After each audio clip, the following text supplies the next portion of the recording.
নমস্কার, আমি অনাবি। আমার রন্ধনশালায় আপনাদের স্বাগত।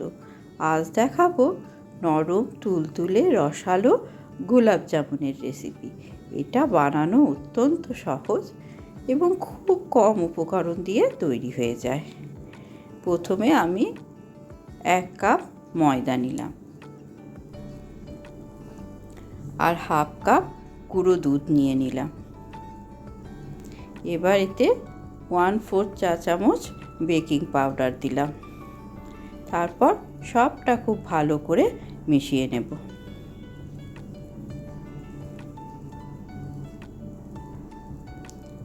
এবার আমি এতে 2 চামচ ঘি দিয়ে দিলাম।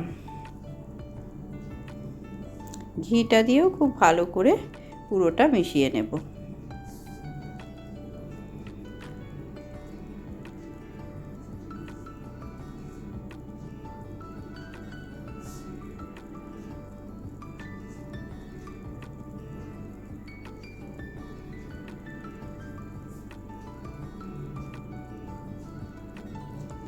এবার আমি এটাতে অল্প অল্প করে দুধ দিয়ে একটা ডো তৈরি করব।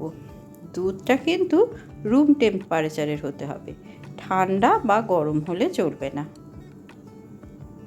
অল্প অল্প করে দুধ দিয়ে দিয়ে মেখে আমি এরকম চ্যাটচ্যাটে একটা ডো তৈরি করলাম। খুব শক্ত করে কিন্তু মাখবেন না, এরকম নরমই কিন্তু মাখতে হবে। এবার অল্প একটু ঘি নিয়ে আর একবার চারিদিকে লাগিয়ে দিলাম। এবার দেখুন কীরকম ডোটা তৈরি হয়েছে নরম।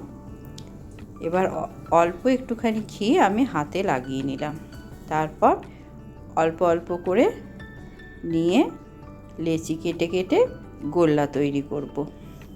খুব প্রথমে একটু চাপ দিয়ে তারপরে হালকা হালকা করে গোলটা পাকাবো। দেখুন এই রকম গোলগুলো তৈরি হবে। এইভাবে আমি সব কটা লেচি কেটে কেটে গোল্লাগুলো তৈরি করে নেব।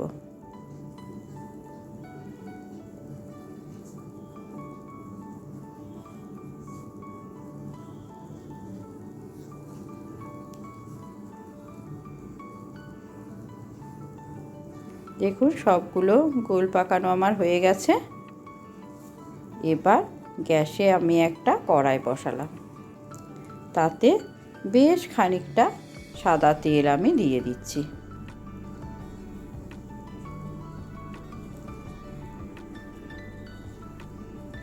তেলটা গরম হয়ে গেলে এর মধ্যে ওই গোল্লাগুলো দিয়ে দেব।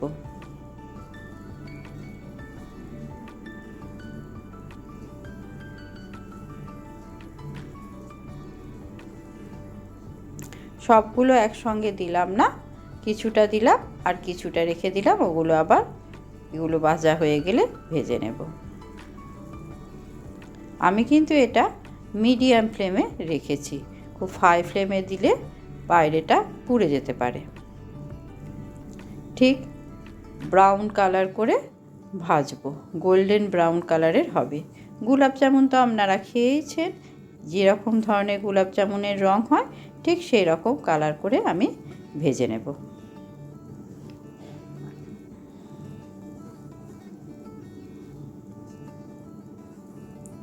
এবার একটু হালকা হাতে নাড়াচাড়া করে দেব। এইভাবে দেখছেন যেরকম একটু রং ধরেছে, এরকম পুরোটা কিন্তু এইভাবে কালার হয়ে যাবে। সমানে কিন্তু নাড়াচাড়া করতে হবে, তাহলে চারিদিকটা একই রকম কালার হবে। সব দিকটা যাতে কালারটা আসে সেজন্য কিন্তু সমানে এইভাবে নাড়াচাড়া করে আপনাকে এগুলো ভেজে নিতে হবে।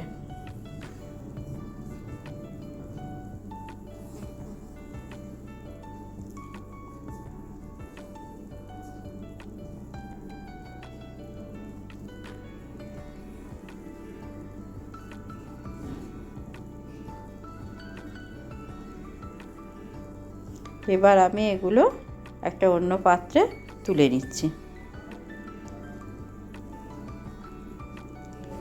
এবার আরও যে গোল্লাগুলো আছে সেগুলোও আমি একটা একটা করে দিয়ে ভেজে নেব। এগুলোকেও বেশ নাড়াচাড়া করে একই রকমভাবে গোল্ডেন ব্রাউন করে আমি ভেজে নিলাম। এবার এগুলো সব একে একে তুলে রাখছি।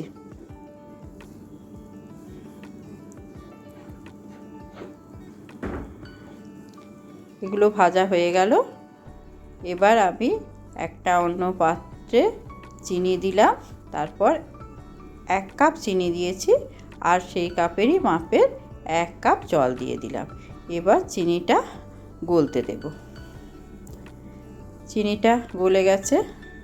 এবার আমি এর মধ্যে কয়েকটা এলাচ ফাটিয়ে দিয়ে দিয়েছি।